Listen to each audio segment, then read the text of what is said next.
नमस्कार दोस्तों। आज की हमारी कहानी है एक सैनिक की दिल को छू लेने वाली कहानी। ये कहानी है एक सैनिक की जो वियतनाम में युद्ध के लिए गया था।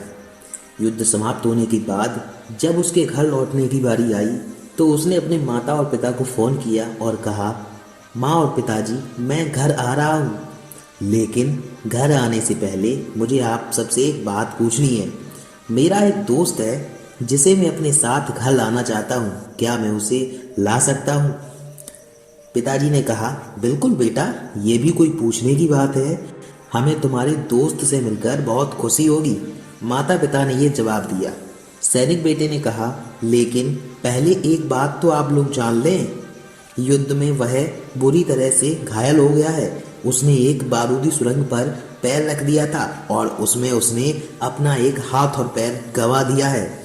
उसके पास कोई जगह नहीं है जहां वो जा सके, इसीलिए मैं उसे अपने साथ रहने के लिए लाना चाहता हूँ। अपने बेटे की ये बात सुनकर माँ बोली, बेटा, तुम्हारे दोस्त के बारे में जानकर हमें बहुत दुख हुआ। हो सकता है हम उसके रहने के लिए कोई जगह तलाश कर सकें। लड़के ने कहा, नहीं माँ, मैं चाहता हूँ कि वो हमारे साथ रहे। माँ ने कहा, लेकिन बेटा, तब तक पिताजी ने कहा, तुम समझ नहीं रहे हो कि तुम क्या चाह रहे हो।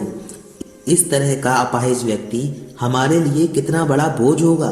हमारी अपनी जिंदगी है जीने के लिए और हम नहीं चाहते कि इस तरह कोई भी परिस्थिति हमारी जिंदगी में दखल दे।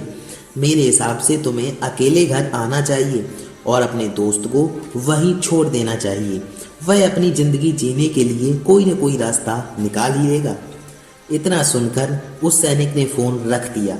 कुछ दिन बाद उसके माता पिता को सैन फ्रांसिस्को पुलिस से एक संदेश मिला जिसमें उन्हें बताया गया कि उनके बेटे की एक बिल्डिंग से गिरकर मौत हो गई है। पुलिस के हिसाब से ये एक सुसाइड केस था।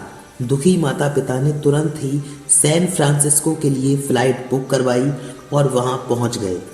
वहां उन्हें शहर के मुर्दाघर ले जाया गया ताकि वे अपने बेटे की पहचान कर सकें। उन्होंने उसकी पहचान कर ली, किंतु ये देखकर उनकी कपकपी छूट गई कि उनके बेटे का बस एक हाथ और एक पैर था। दोस्तों, इस कहानी में जो माता पिता हैं वो हम में से बहुत से लोगों की तरह हैं जो अपनी सुविधाओं को सबसे अधिक महत्व देते हैं। वे उन लोगों से प्यार करना या रहना या समय बिताना चाहते हैं जो दिखने में अच्छे हैं, स्वस्थ हैं या फिर जिनके साथ रहकर उन्हें मजा आता है। वे ऐसे लोगों को पसंद नहीं करते जो देखने में स्वस्थ, सुंदर या स्मार्ट नहीं है या जिनके साथ वे मजे नहीं कर पाते या जो किसी भी रूप में उनके लिए असुविधाजनक हैं। वे ऐसे लोगों से दूरी बनाकर रखते हैं, लेकिन कभी कभी उनके इसी व्यवहार के कारण उनके सामने ऐसी परिस्थितियां उत्पन्न हो जाती हैं जब उन्हें पछताना पड़ता है।